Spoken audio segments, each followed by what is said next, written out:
juga. Hingga pagi harinya terlihat Hesti membicarakan tentang Dewi pada Gayatri.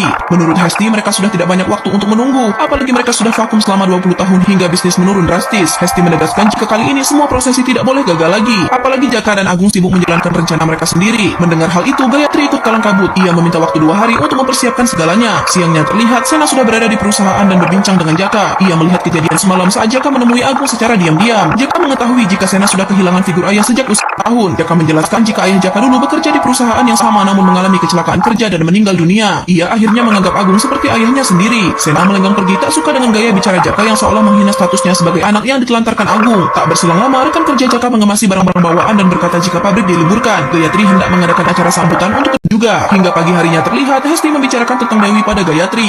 Menurut Hesti, mereka sudah tidak banyak waktu untuk menunggu, apalagi mereka sudah vakum selama 20 tahun hingga bisnis menurun drastis. Hesti menegaskan jika kali ini semua prosesi tidak boleh gagal lagi, apalagi Jaka dan Agung sibuk menjalankan rencana mereka sendiri. Mendengar hal itu, Gayatri ikut kalang kabut. Ia meminta waktu 2 hari untuk mempersiapkan segalanya. Siangnya terlihat Sena sudah berada di perusahaan dan berbincang dengan Jaka. Ia melihat kejadian semalam saat Jaka menemui Agung secara diam-diam. Jaka mengetahui jika Sena sudah kehilangan figur ayah sejak usia tahun. Jaka menjelaskan jika ayah Jaka dulu bekerja di perusahaan yang sama namun mengalami kecelakaan kerja dan meninggal dunia. Ia akhirnya menganggap Agung seperti ayahnya sendiri. Sena melenggang pergi tak suka dengan gaya bicara Jaka yang seolah menghina statusnya sebagai anak yang ditelantarkan Agung. Tak berselang lama, rekan kerja Jaka mengemasi barang-barang bawaan dan berkata jika pabrik diliburkan. Gayatri hendak mengadakan acara sambutan untuk kedua cucunya yang baru